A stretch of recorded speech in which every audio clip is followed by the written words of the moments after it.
एक भवन में कई शयन कक्ष बनाने का विधान है। एक भवन में आप मकान बनाते हैं, उसमें कई शयन कक्ष बनाने का विधान है। भवन में किस किस के लिए कमरे हों वो सुन लें। मत्स्य पुराण में वर्णन है।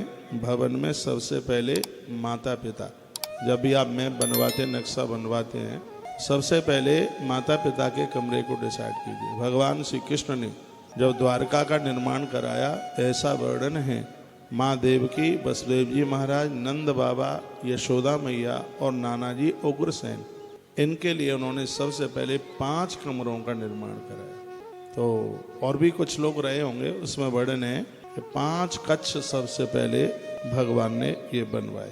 तो माता पिता, भाई बहन, पुत्र पुत्री और स्वयं के लिए कक्ष बनाने की बात कही गई है। एक मास्टर बेडरूम वह कक्ष है जिसमें घर के मुखिया व्यक्ति का, मुख्य व्यक्ति का निवास स्थान बनता है।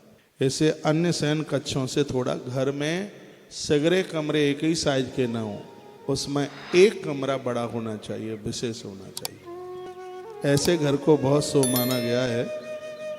ऐसे अन्य शयन कक्ष से थोड़ा बड़ा होना चाहिए और यह वर्गाकार नहीं, ये आयताकार होना चाहिए। इसकी लंबाई चौड़ाई बराबर नहीं। ये नहीं कि 12 बाई 12 का, 14 बाई 14 का, 16 बाई 16। 2 भुजाएं बड़ी और 2 भुजाएं उसकी छोटी होनी चाहिए। उस घर को बहुत शुभ माना गया है जिसमें हवा आर पार होती है, जिसमें रोशनदान लगे हुए होते हैं, उसको बहुत बढ़िया माना जाता है। शयन कक्ष के घर के सबसे गोपनीय एवं महत्वपूर्ण, शयन कक्ष घर का गोपनीय और महत्वपूर्ण स्थान होता है, इसलिए इसे अंतःपुर कहा जाता है। शयन कक्ष में सबको एंट्री नहीं होनी चाहिए। जो अपना बहुत खास होता है वही शयन कक्ष तक पहुँचे। हर व्यक्ति के पाम शयन कक्ष में, जहाँ आप सोते हैं, जहाँ आपका निजी स्थान है शयन कक्ष का, वहाँ पर हर व्यक्ति के लिए वो स्थान नहीं होना चाहिए। वास्तु तो यह कहता है कि अपने शयन कक्ष में दाई बाई भी न जाए, उसको आप स्वयं साफ सुथरा कीजिए, झाड़ू पोंछा खुद लगाइए। उस जगह पर सबके लिए एंट्री ना हो, इसलिए इसका नाम है अंतःपुर। शयन कक्ष को दूसरे शब्दों में अंतःपुर कहते हैं। यह घर का बहुत गोपनीय स्थान है। यहाँ तक कहा गया कि तिजोरी रखी गई है, उससे भी ज़्यादा गोपनीय आपका शयन कक्ष होना चाहिए।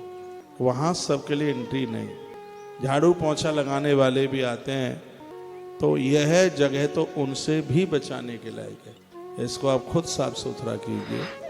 वहाँ सबके लिए एंट्री नहीं है, ऐसा वर्णन किया गया है, कहा गया है ऐसा। ये सबसे महत्वपूर्ण स्थान है, इसलिए इसे अंतःपुर कहा गया है। मास्टर बेडरूम को दक्षिण दिशा में बनाना चाहिए। आजकल के वास्तु साहित्य में इसे नैऋत्य कोण में रखने की सलाह दी जाती है। हमारे विचार से तो उसे दक्षिण क्षेत्र में ही बनाना चाहिए। आजकल भवन छोटे हो गए हैं, बहुत ज़्यादा छोटे हो गए, नहीं तो कक्ष बड़े होने चाहिए, उनका फैलाव होना चाहिए।